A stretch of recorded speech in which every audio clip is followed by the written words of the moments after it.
And misogyny and racism have also been factors in this race. And this is nothing new in American politics or in America in general. Because look at Trump's infamous rallies like the one at Madison Square Garden. They were filled with both. This was part of his strategy. Now, Dr. Jason Johnson, a professor at Morgan State, a contributor at MSNBC and CNN, he had a recent talk where he emphasized that no Democrat could have won this election because the country is in a cyclical pattern of racism and regression. Looking back, we see this trend repeatedly. After Reconstruction, Jim Crow laws emerged. Then the Civil Rights Movement brought progress, only for the Southern strategy and mass incarceration to follow. Now, after Obama's presidency, we're seeing a similar cycle of regression, with Trump's rise pushing forward Project 2025, what some call Jim Crow 3.0, designed to limit the rights of marginalized groups. Now, let me break down more specifically what Dr. Johnson said about this cyclical trend. Johnson went back to the 1820s, to the 1860s, and how that was a very dark time for African Americans in this country. Now, of course, it was dark because our ancestors were enslaved, right? But it was also dark because it was an extremely violent time for our ancestors. And then progress happened. The Emancipation Proclamation. The enslaved became free. Then Reconstruction happened, and during Reconstruction, you had HBCUs being founded and built, educating formerly enslaved people. I'm a graduate of an HBCU, Hampton University. You even had Black senators during that time. You had the emergence of Black entrepreneurs. This was the Reconstruction period. And then after that, regression. Again, this is a trend, and you could argue it's about a 100-year trend. After progress comes regression. Progress, then regression. With Plessy versus Ferguson in 1890, separate but equal came into play. And then the introduction of Jim Crow.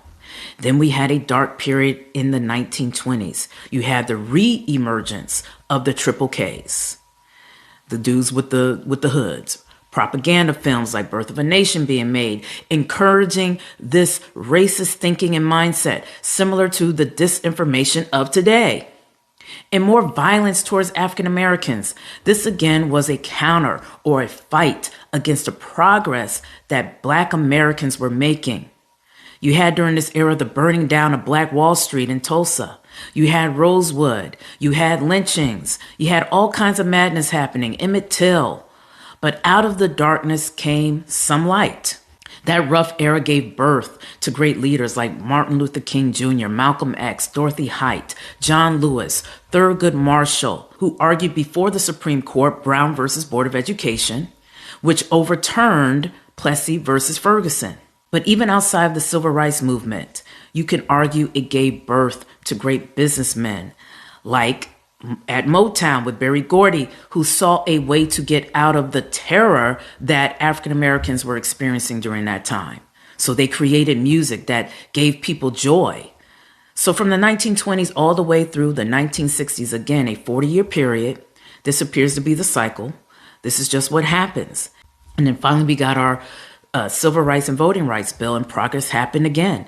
But in response to that progress, the birth of the Southern Strategy by the Republican Party. The Southern Strategy was when Republicans made efforts to make inroads in the South, Operation Dixie, by ending attempts to appeal to African American voters in the northern states and instead appeal to white conservative voters in the South.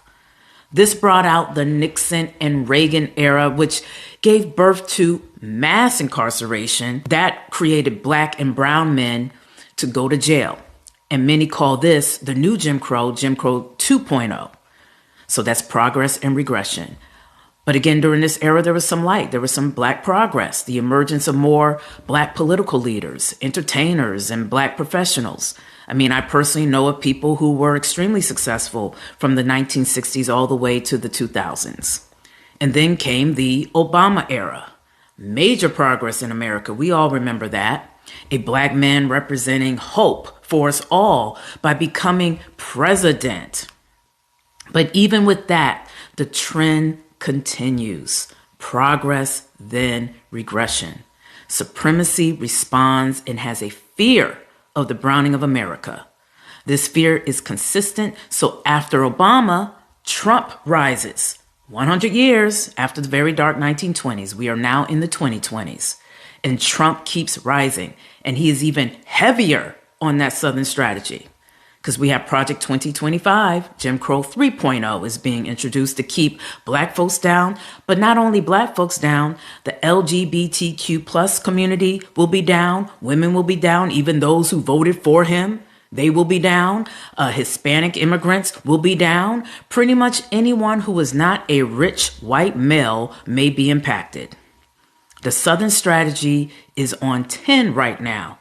Again, using the white Southern working class to vote against their own interests. And this is just a trend, and unfortunately, America falls for this trend over and over. Progress and then regression. And again, as Dr. Johnson said, Kamala was not going to win because of this cycle. And she tried to warn you, don't regress. What did she say? She said, we are not going back. Well, we went back. But thank you, Kamala Harris, one of our leaders of today, for your service and for fighting to protect democracy, women's rights, and for the American people. She stood by her values, reminding us that the fight continues. Now, we may have lost this battle, but we have not lost the war, as she said. And as Kamala has also said, when we fight, we win. So keep fighting, because those who practice discrimination never win in the long run. And I'll end with this quote from Bernard Shaw, a great anchor. He said, every generation has their time. Well, this is our time. This is your time. So let's fight on. Let's lead.